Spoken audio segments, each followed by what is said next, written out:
treated well. I was not able to say goodbye to people, and I don't know what's happening. And there were many issues. When you say they're not treated well, what do you mean? Well, could you elaborate for us? Obviously, in a very dehumanizing way. But of course, I have to stress nothing compared to what Palestinians are going through. But still, can you give us some, what happened to you when you arrived in Ashdod port? I mean, were you taken off the boat? Was there any violence? Were you detained? How? Where? No, I prefer not to go into details about that. We arrived there, we were detained, and then we were, yeah. I don't know if you know, but Donald Trump commented about you being stopped in Ashdod. He said you're an angry young woman who needs anger management. What did he say? I have no connection to anything, so I don't know what's happened. Well, basically, he said that he said he was reacting to what has been said about Israel capturing you. He said that this is not not be kidnapped. Israel doesn't need that right now. And he said Greta Thunberg is, I quote, a young angry woman. She needs anger management sessions. Well, I think the world needs a lot of more young angry women, to be honest, especially with everything going on right now. That's the thing we need most of. You said, Alan, what did you gauge your success rate would be? Sorry? Was it a success? Do you feel this was a success? What did you gauge your success would be in achieving? We were very well aware of the risks of going on this mission, and as I said before, there has been many previous flotillas on similar missions that have been either attacked, intercepted, or actually reaching Gaza. So, of course, the aim was to get to Gaza and to be able to distribute the humanitarian aid. We were 12 peaceful volunteers sailing on a civilian ship carrying humanitarian aid on international waters. We did not break laws, we did nothing wrong. The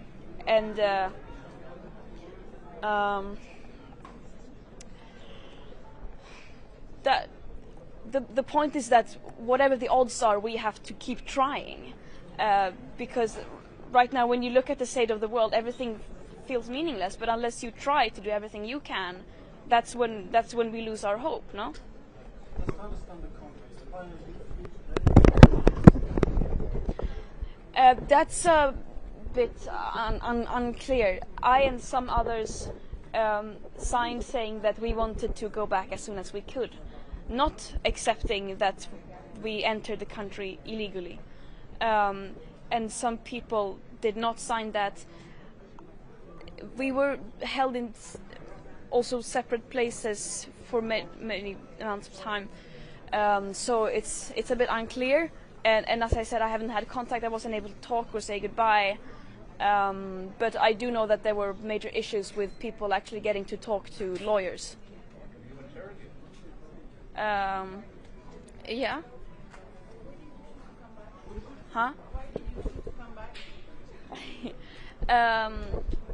Why would I want to stay in Israeli prison like more than necessary? Why do you think so many countries, governments around the world are just ignoring what is happening in Gaza? Because of racism. That's the simple answer, I would say.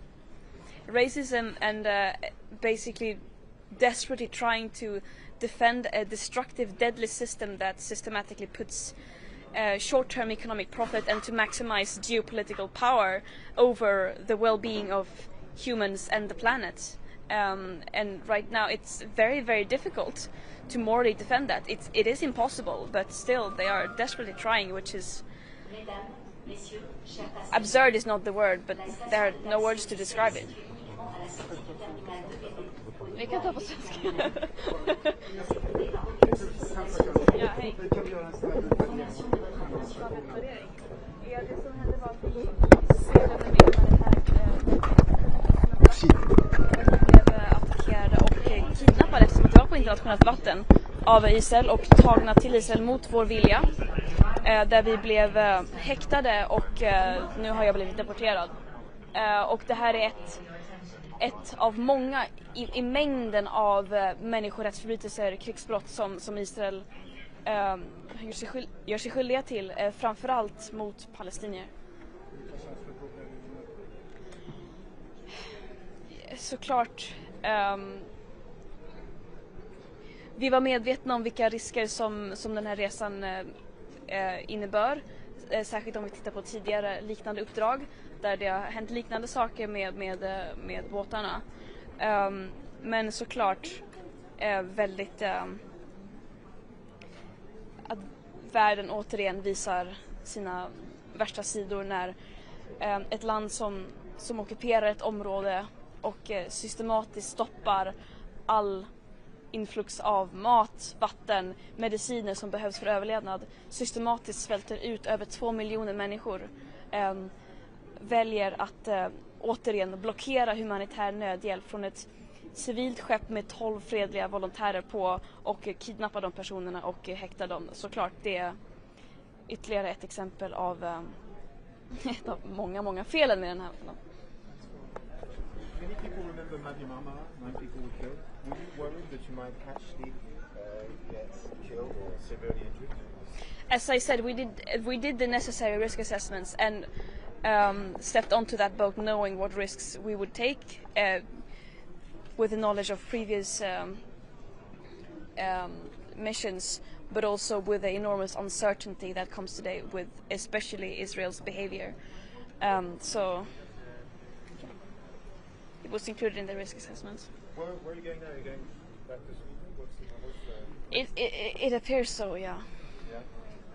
Well, was that not what you wanted to do? Was that not what you wanted to do? What we wanted to do was to be able to give humanitarian aid to the people of Gaza. Yeah.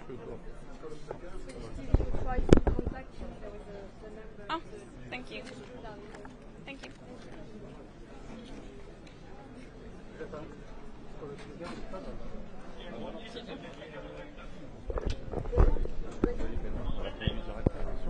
C'est moi qui fais ça. Ok, je vais voir. Sorry, Greta. Merci beaucoup, c'est gentil.